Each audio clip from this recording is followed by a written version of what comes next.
नमस्कार दोस्तों, अभी हम बात करेंगे जो हमारा पावर ट्रैक यूरो 50 ट्रैक्टर है उसके साथ हमने जोड़ा हुआ है हाइड्रोलिकली रिवर्सेबल एमबी प्लाउ, और वो भी डबल फरो के साथ। तो आज हम बात करेंगे ये एमबी प्लाउ हमारा पावर ट्रैक यूरो 50 के साथ कैसे जोड़ते हैं, कैसे उतारते हैं, ट्रैक्टर में कौन कौन सी सेटिंग उपलब्ध है इस इम्प्लीमेंट के लिए, और इम्प्लीमेंट के ऊपर कौन कौन सी सेटिंग उपलब्ध है।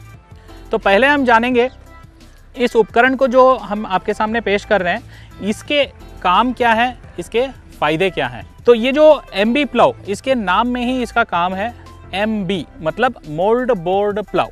तो इसका काम ये है कि प्लाउइंग का काम करना, ज़मीन के अंदर गहराई में जाना, मट्टी को ऊपर उठाना, फिर बड़ी बड़ी जो मट्टी के ढेर हैं उसको पलटाना। फायदे, आपको डीप नीचे की जो हार्ड पैन है उसको तोड़ता है। दूसरी, जब ये मट्टी को पलटाता है तो जो खरपतवार वगैरह उगते हैं इसमें, तो जब पलटाने के बाद उसके रूट्स जो है ना ऊपर सूरज की तरफ गिर जाते हैं, तो सूरज की रोशनी से वो सारे खरपतवार ही नहीं, उसके जो जड़ भी है वो भी मिट जाते हैं।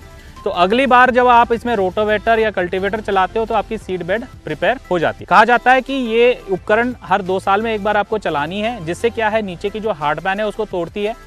बारिश होता है, जो पानी आता है, तो पानी की जो पेनिट्रेशन है ग्राउंड वाटर लेवल में भी बढ़ जाता है, ताकि जो पौधे लगाते हो तो उसको पूरे सीजन तक नमी मिलती रहती है।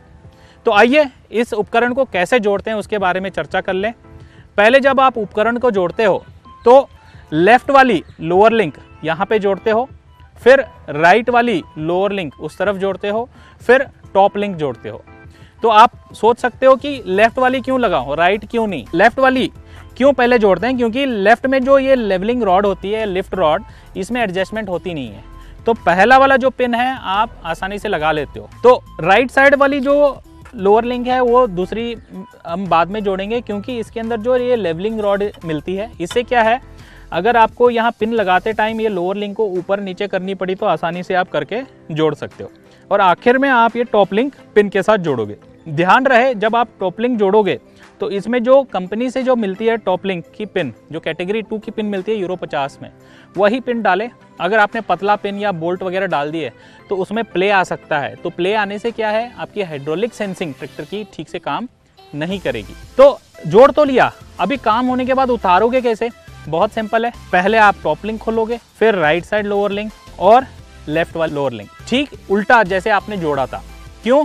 क्योंकि फिर से देखिएगा ये टॉप लिंक तो खुल जाता है, फिर राइट साइड वाली जैसे ज़मीन पे आप रखे रहते हो तो थोड़ा बहुत इसको लूज़ करके पिन को निकाल दोगे, आखिरी वाली तो अपने आप निकल जाती है।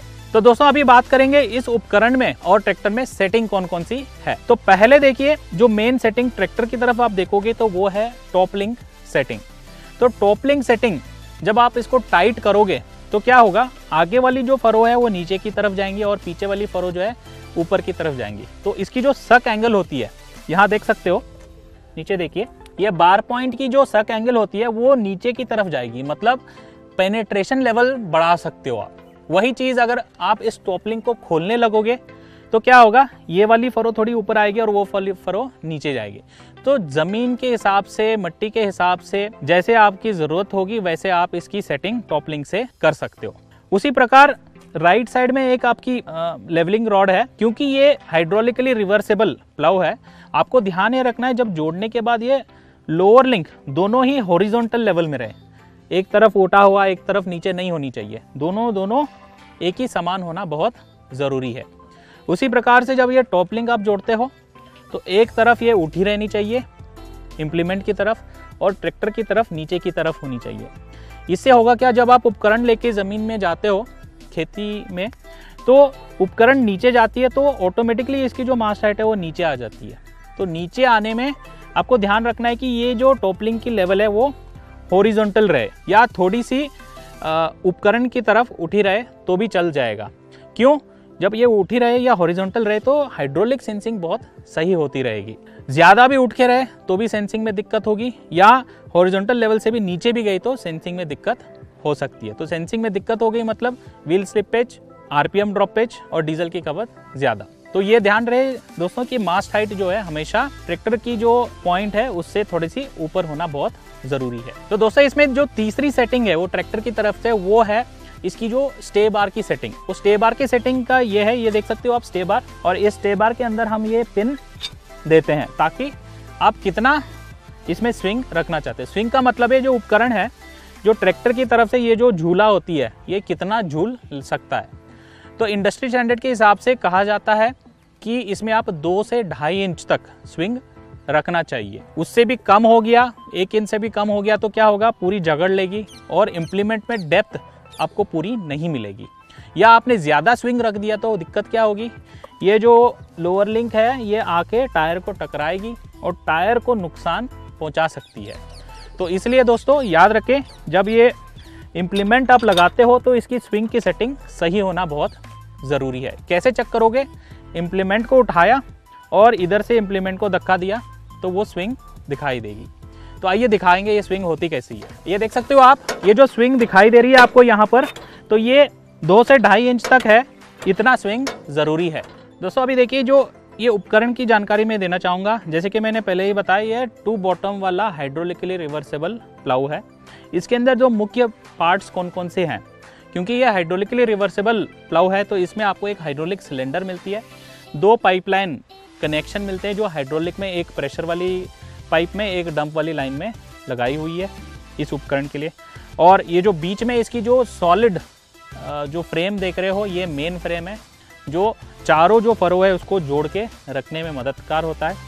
और आगे देखोगे तो इस तरफ ये है इसकी जो बार पॉइंट देख रहे हो नीचे की तरफ, तो ये जो बार पॉइंट है ये मेन आगे की तरफ ज़मीन में पेनिट्रेशन करने में मददगार रहता है। और ये बार पॉइंट कहा जाता है जो शेयर प्लेट है, इससे ये 2 से 2.5 इंच बाहर की तरफ होना बहुत ज़रूरी है। अगर ये हार्ड सॉइल में है तो, सॉफ्ट सॉइल में है तो आप 3 से 4 इंच भी बाहर रख सकते हो। और ये जो शेयर प्लेट बताता है कि इसकी जो विड्थ ऑफ कट कितनी होनी है, ठीक। और ये जो बड़ी सी जो बोर्ड देख रहे हो, इसी को बोलते हैं मोल्ड बोर्ड। ये जो बोर्ड है ये मोल्डेड है, और इसका फायदा ये है जब ये शेयर मिट्टी को काटता है तो मिट्टी इसमें चढ़ जाती है। मिट्टी चढ़ के आगे की तरफ जब ट्रैक्टर मूव करता है तो ये मिट्टी उल्टी होके गिर जाती है, तो मतलब ये रिवर्स होके गिर जाती है, पलटाने में मदद करता है मिट्टी को। पीछे की तरफ आप देखोगे तो पीछे जो ये फ्रेम दिख रही है इसको फ्रॉग बोलते हैं। ये फ्रॉग का काम ये है, ये जो मोल्ड बोर्ड है, बार पॉइंट है, आपकी शेयर है, हाँ, इन सब को बांध रखने में मददगार रहता है। इससे भी बहुत अच्छा चीज़ ये करता है, ये जो पीछे की तरफ ये जो देख रहे हो पट्टी, इसको बोलते हैं लैंड स्लाइड। तो इसका काम ये है, जब ये इम्प्लीमेंट गहराई में जाके काम कर रही होगी तो इसको एक गाइड की तरह ये मददगार रहेगा ताकि उपकरण स्विंग ना ले, हाँ, लेफ्ट में या राइट में, सीधे का सीधा ही पेनिट्रेशन में काम करते हुए चलती रहे।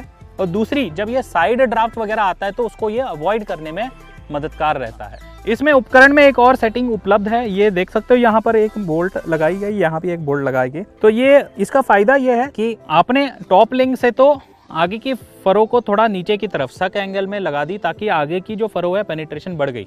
तो होता क्या है कि पीछे की फरो जो है थोड़ी सी ऊपर उठ जाती है। अगर उसकी एंगल आप सेट करना चाहोगे तो इसको थोड़ा सा टाइट कर लो, जिसके कारण क्या होगा, पीछे की फरो भी ज़मीन में लगना स्टार्ट करेगी और वो भी पेनिट्रेशन सही देना स्टार्ट करेगी।